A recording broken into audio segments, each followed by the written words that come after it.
Hello everyone.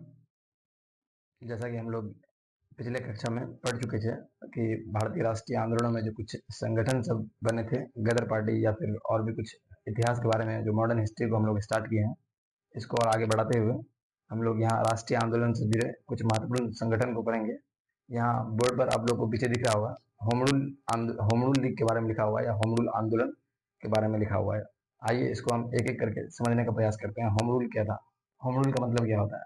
सबसे पहले हम लोग एक होम रूल को पहले इस शब्द का मीनिंग को समझेंगे, फिर इसके बारे में समझेंगे कि भारत में जो होम रूल आंदोलन हुआ या भारत में जो होम रूल लीग बना था उसके संस्थापक कौन से थे और उसमें किन किन लोगों का योगदान है, उसको धीरे धीरे समझने का हम लोग प्रयास करेंगे। सबसे पहले हम लोग समझते हैं होम रूल। यहाँ बेसिक भाषा में लिखा हुआ है, होम मतलब घर होता है। क्या होता है? होम मतलब होता है घर यानी गृह, और रूल मतलब शासन होता है। यानी कि अगर हम आसान भाषा में समझे, आसान भाषा में होम रूल का अगर हम लोग मीनिंग निकालेंगे तो गृह शासन हो जाएगा, गृह शासन। इसका एक्चुअल मीनिंग क्या था हम लोग आगे और बेहतरीन तरीका से समझेंगे। होम रूल जो है, भारत में होम रूल आंदोलन के संस्थापक जो है एनी बेसेंट और बाल गंगाधर तिलक को माना जाता है। भारत में होम रूल को स्टार्ट करने वाले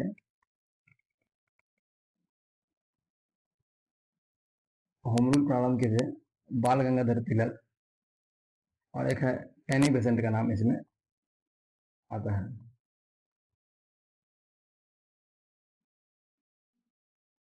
अगर हम लोग इतिहास को थोड़ा गहन अध्ययन करेंगे तो पता चलेगा बाल गंगाधर तिलक को स्वदेशी आंदोलन जो बंगाल विभाजन के बाद हुआ था उसमें, और भी नरम दल और गरम दल भी, कांग्रेस का अधिवेशन जो 1907 का अधिवेशन हुआ था सूरत में, उसमें कांग्रेस का विभाजन हो गया था और नरम दल और गरम दल में बढ़ गया था। तो ये गरम दल के नेता थे बाल गंगाधर तिलक।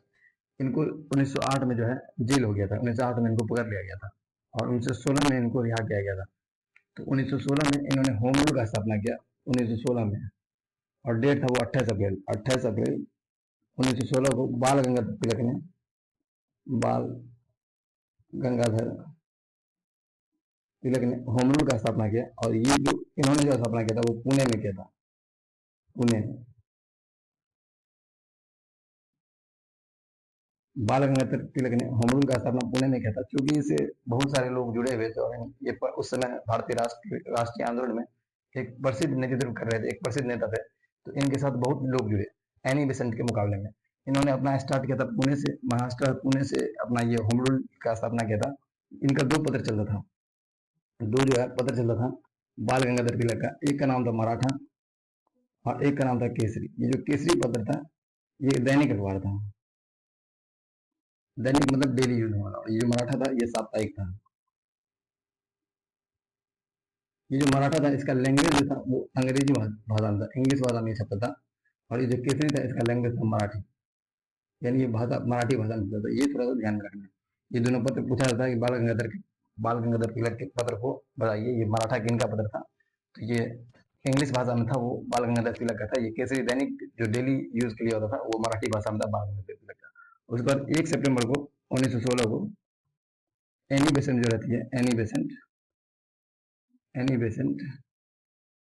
बेसेंट ने बाल इसका क्या बोलते हैं होम रूल का स्थापना किया 1 सितंबर 1916 को। ये बात ध्यान में रखना होगा कि एनी बेसेंट जो थी वो आयरलैंड से आई थी और सबसे पहले जो इसका होम रूल का अगर किसी के दिमाग में अगर ये आया था आइडिया तो वो आया था एनी बेसेंट के दिमाग में। एनी बेसेंट ने आयरलैंड से रहने वाली थी और आयरलैंड कभी उपनिवेश हुआ करता था अंग्रेजों का।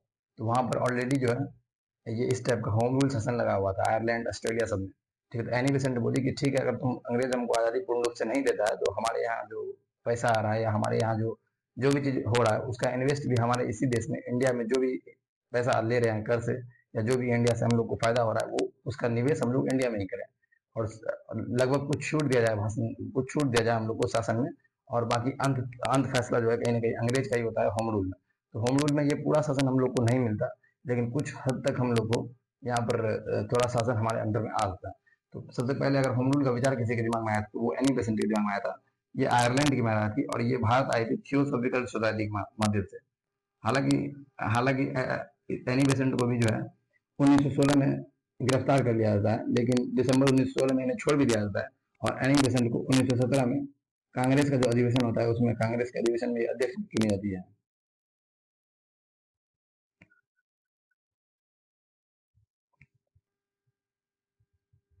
ये उस समय प्रथम महिला थी जो कांग्रेस के किसी अधिवेशन के अध्यक्ष बनी थी। आगे चल के होम रूल धीरे धीरे ये दोनों होम रूल को एक कर लिया जाता है। आगे चल के बाल गंगाधर तिलक का होम रूल और एनी बेसेंट, ये दोनों का होम रूल को एक कर लिया जाता है। और इन दोनों का काम कहीं ना कहीं भारत में राष्ट्रवाद को फैलाना और भारतीय लोगों को आजादी दिलाना ही था। इसलिए इन दोनों को धीरे धीरे करके एक मर्ज कर दिया जाता है, दोनों होम रूल को। और इसी होम रूल को 1920 ईस्वी में 1920 में जो है अखिल भारतीय होम रूल की स्थापना होती है। अखिल भारतीय होम रूल की स्थापना होती है, जिसके अध्यक्ष जो है अध्यक्ष इनके गांधी जी होते हैं। गांधी जी अध्यक्ष इनके गांधी जी चुने जाते हैं। और इसको धीरे धीरे फिर आगे चलते चलते इसको आईएनसी के साथ, यानी अखिल भारतीय होम रूल को, या होम रूल को, पूरे होम रूल का जो लीग चला, होम रूल जो मूवमेंट चल रहा था, होम रूल को पूरा का आईएनसी के साथ मिला दिया जाता है। आगे चल के 1920 के बाद ये होम रूल को आईएनसी के साथ मिलाकर होम रूल को यहाँ पर कहानी खत्म कर दिया जाता है। तो इस तरह से होम रूल के बारे में हम लोगों को समझ में आया। ये 1908 में बाल गंगाधर तिलक को गिरफ्तार किया गया था। 1916 में उन्हें छोड़ा गया। 1916 में उन्होंने एक होम रूल की स्थापना की, जो पुणे में की, पुणे महाराष्ट्र का पुणे में की। इनसे काफी लोग जुड़े हुए थे। ये दो तरह का साप्ताहिक पत्र निकालते थे। एक का नाम था मराठा, मराठा जो अंग्रेजी भाषा में हुआ करता था, जो साप्ताहिक पत्र था। एक का नाम था केसरी, जो दैनिक यानी डेली न्यूज पेपर था, जो मराठी भाषा में था। दूसरी तरफ एक और होम रूल का स्थापना हुआ था, जो 1 सितंबर 1916 ईस्वी को एनी बेसेंट ने की थी। एनी बेसेंट आयरलैंड की रहने वाली थी। इन्होंने भी 1916 ईस्वी में स्थापना किया था। इनको कुछ दिनों बाद इनको गिरफ्तार कर लिया गया। हालांकि वो आयरलैंड से थी, थियोसॉफिकल सोसाइटी की सदस्य थी, जिस कारण उन्हें छोड़ना ही पड़ा कुछ दिन के अंदर ही। और 1917 में ये कांग्रेस की पहली महिला अध्यक्ष चुन के आई। और होम रूल जो है 1920 में अखिल भारतीय होम रूल के रूप में सामने आया। दोनों को मिला दिया गया, क्योंकि टारगेट दोनों का एक ही था और कांग्रेस भी उस पर काम कर ही रही थी, इसीलिए सबको मिला दिया गया। और कांग्रेस के साथ ये लास्ट में अंत में होम रूल मर्ज होता है और अखिल भारतीय होम रूल के अध्यक्ष बने थे महात्मा गांधी। आप लोग इस वीडियो के लास्ट में कमेंट कीजिएगा कि अखिल भारतीय खिलाफत जो सोसाइटी बना था, खिलाफत जो कमेटी बना था, उसके अध्यक्ष कौन बने थे। ऐसे ही इंफॉर्मेटिव वीडियो के लिए हमारे चैनल को सब्सक्राइब करें, वीडियो को लाइक करें। Thank you.